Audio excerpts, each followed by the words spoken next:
thank you. Yeah. Governor Perry, Rick, Secretary Perry, first of all, it's a pleasure to welcome you again to Jerusalem and to welcome your wife and your delegation. I confuse the two terms for a simple reason. The last time you were here, I think you were the governor of Texas. Now you're the Secretary of Energy. Keep coming. Who knows where that would lead? So I welcome you and Ambassador Friedman and the people who are working very hard to enhance the alliance, the extraordinary alliance between Israel and the United States. I think it's stronger than it's ever been. President Trump has recognized Jerusalem as our capital, moved the embassy there, here, has recognized Israel's sovereignty over the Golan, and above all has taken a very strong stance against Iran, against its illicit nuclear ambitions and its aggression in the region. I want to say that the sanctions that he has imposed are working. We see the funds that are used by Iran for their aggression in Iraq, in Syria, in Lebanon, in Gaza. We see them drying up. Sanctions have begun to work, and it's important that they continue to work. It's important to keep up the pressure. If I had to say what are the three things that we have to do in the face of Iranian aggression, it is pressure, pressure, and more pressure to force Iran to abandon its nuclear and regional ambitions. I believe this is entirely within our realm. I think within not only the realm of possibility, but I think it's happening. And it's very important that the nations of the world who profess their desire to stop Iranian aggression stand with the United States and show common resolve. I think that we cannot allow Iran to disrupt the flow of oil in international waters. And again, I think the first requirement are the application of still greater pressure on Iran. I would not show any hesitation, and I think I'm a leader who's shown judicious use of force, and I think in this case, the judicious use of pressure is what is required. So I want to thank the President and you and your administration for the forthright position that you have taken against these illegal Iranian acts. Equally, I want to thank you, Rick, for everything that you're doing on behalf of the efforts to enhance our energy cooperation. I know you've been working with Secretary Steinitz. We welcome the fact that the United States has been following and accompanying our effort to build an East Med pipeline that would use our gas resources to give gas to Europe, which I think is a common interest for all of us. And equally that you're now going to the Eastern Mediterranean Energy Forum in Cairo. I think that's very, very important. It spells the kind of cooperation that is already happening in the region. We want to see more of it. These are wonderful signs, and we have a wonderful friendship. And I welcome you here as a great friend, a great personal friend, and a great friend of Israel and the Jewish people. I want to thank you for all those years of friendship, for what you have been doing and what you're doing now as well. Thank you. Yes, absolutely. Thank you. Mr. Prime Minister, thank you very much. It is a great privilege to be back in this building with you again, and I join the President of the United States in congratulating you on becoming the longest-serving Prime Minister in the history of Israel. And you said this earlier. I said it yesterday, but I don't think you can say it enough. The relationship between the United States and Israel has never been stronger. This President, this Prime Minister, the work that they have done together, the work that they will do, is nothing less than historic. And this relationship between two great nations, it continues to rest on this very firm foundation of shared values, strong economic positions, and of course, national security cooperation. You know, from energy, and Minister Steinitz, thank you for a great personal relationship but also this professional relationship that we are building together. And Mr. Ambassador, it's a privilege to be here, and I know for you, the privilege of a lifetime to serve as the ambassador of the United States to this great nation of Israel. So a wonderful team has been put together to work together towards building, particularly on the energy sector, as you make reference to. It was some 15 years ago that the wise ones out there said that we had found all the energy that it was to be found.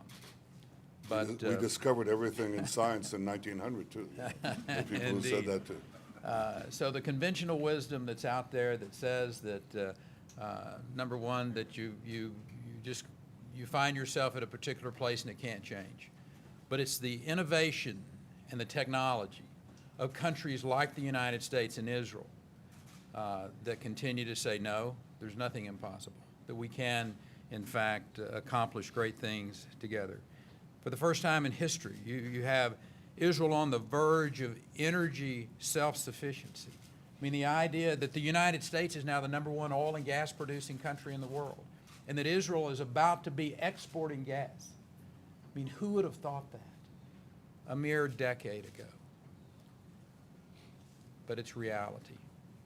And it's reality, I will suggest to you, in particular in Israel, because of the leadership and the vision of this man I stand beside. He understands, and we were talking about this yesterday, about the understanding that the private sector, and the private sector being able to go out and do some things and make some things happen in this country that never happened before. And notwithstanding that one of those companies is a Texas company. That's an accident, actually. We're very pleased that what Noble Energy is doing, the expertise that they bring, that facility at Ashdod that we visited yesterday. And Mr. Prime Minister, I trust that this is just the opening chapter. This is just the opening chapter in this very long, storied history of American investment in Israel's future. We're going to be going to Cairo tomorrow, and we're going to participate in a historic Eastern Mediterranean gas forum. The opportunity to continue to make history. And again, Mr. Prime Minister, I want to say thank you for your vision, for your leadership, for your stick-to-itiveness. Our advancements in energy production, they're historic. But besides producing that energy, we've got to ensure its delivery. And there are bad actors out there. You mentioned one of them earlier. Iran and others would love to disrupt that delivery through cyber attacks. So our two democracies remain very closely attached, and we're focused on training, we're focused on sharing cyber best practices and workforce development strategies.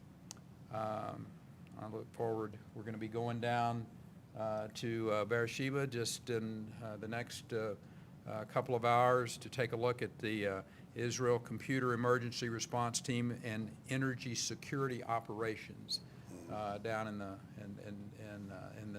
Beersheba in the Negev. So it's an exciting time for us to be continuing this partnership. And finally, I just want to tell you that I look forward to a continual development.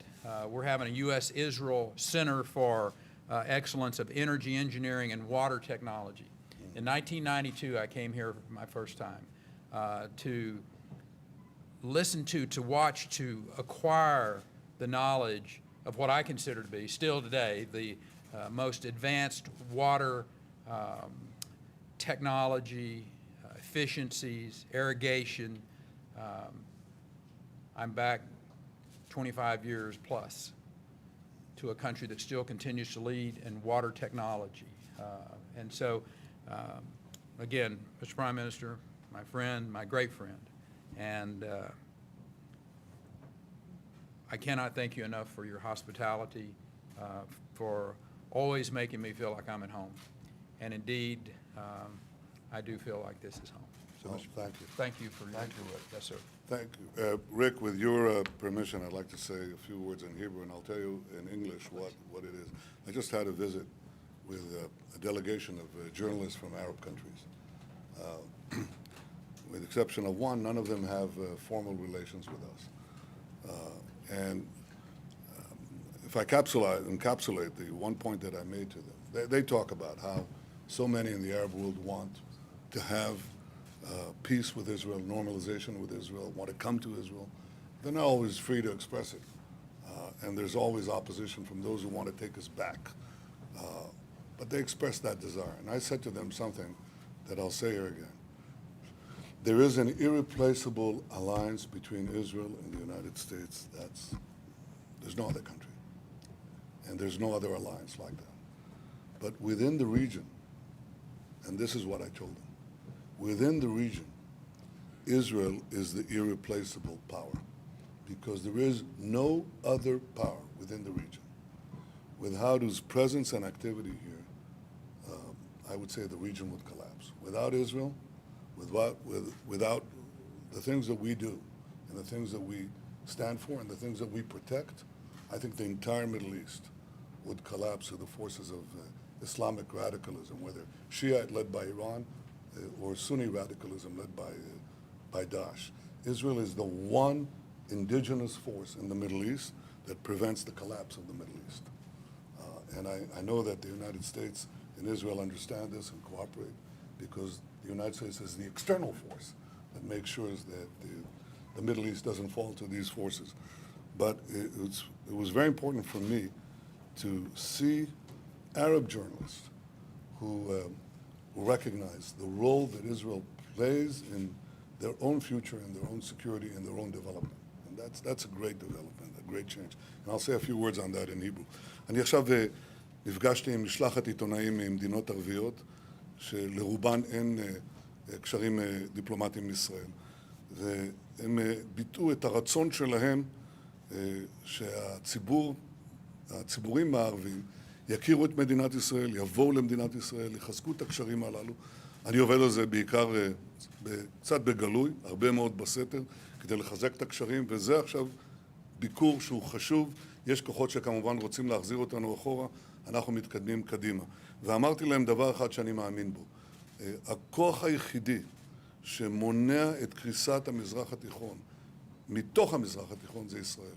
בלי ישראל, אני יכול להגיד בוודאות שהמזרח התיכון היה קורס לכוחות הקנאות האסלאמית, השיעית המונהגת על ידי איראן, או הסונית המונהגת על ידי דאעש. ישראל, בהיותה כאן, בפעולתה, בעשייה הגדולה שלנו, בשיתופי הפעולה שלנו, ישראל מונעת את קריסתו של המזרח התיכון לאסלאם הקיצוני.